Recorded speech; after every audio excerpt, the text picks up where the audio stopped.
Tuwashukuru sana Sultanate of Oman kwa msaada wao mkubwa ambao wametupatia, kwa sababu sio tu sasa wanakifanya kituo hiki kiwe ni sehemu ya kuhifadhia kumbukumbu, lakini pia kituo hiki sasa kinakuwa ni sehemu ya kuchota maarifa pia.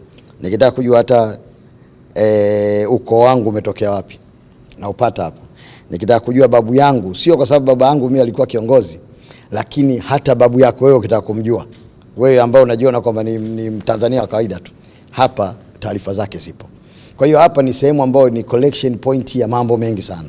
Kwa niaba ya rais wetu wa Jamhuri ya Muungano wa Tanzania na wananchi wa Tanzania kwa jumla, nataka nipeleke salamu zangu za shukrani kubwa sana kwa Sultani wa Oman na uongozi wake wa nchi yake, na hususa kwa wataalamu na mwenyekiti hapa ambaye ndio mkuu wa taasisi kama hii kule Oman, kwa kazi nzuri na kubwa walioifanya, kwa sababu maagizo yaliyotolewa na kiongozi wao wameyasikia na wamefanya kazi. Na kwetu sisi nataka tumshukuru sana Mheshimiwa Rais Dr. Samia Suluhu Hassan, kwa sababu haya yasingewezekana bila yeye kuwa na ushawishi wa kwanza, lakini pia kuwa na maelewano mazuri na wenzetu wao, kwa sababu vitu hivi haviji kwa bahati mbaya. Hakuna mtu atakayeoteshwa huko kwao aseme hili jambo liende Tanzania, isipokuwa ni mahusiano mazuri ambayo yanaishi baina ya nchi zetu mbili. Kwa hiyo nataka nimshukuru sana Mheshimiwa Rais, lakini pia kupitia wasaidizi wake ambao wako ndani ya ofisi ya mambo ya nje, Mheshimiwa Balozi wetu Omani ambao wanafanya kazi kubwa sana ya kuhakikisha kwamba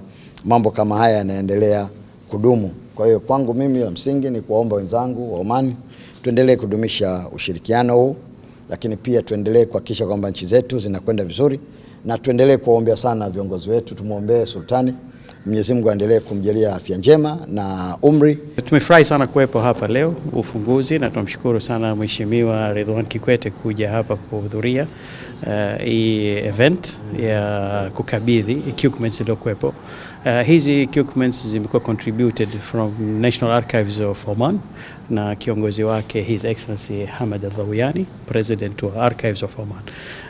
Kusema kweli uhusiano ulikuwa mzuri sana kwa hii kazi project tuliyofanya, na equipments zilizowekwa ni latest, zinaweza kuhifadhi data kwa wingi wa kutosha. Kama alivyosema Mheshimiwa Ridhiwani hapa, unayo past history yote inakuwa imehifadhiwa, na unaweza ku-extract information kutoka hapo na ukaziangalia na ukaweza hata kuandika kitabu kama alivyosema, kitapata nafasi siku moja kuweza kufanya hiyo shughuli kubwa zaidi. Na equipments zilizokuwepo you can use them hata kama students na watu wengine.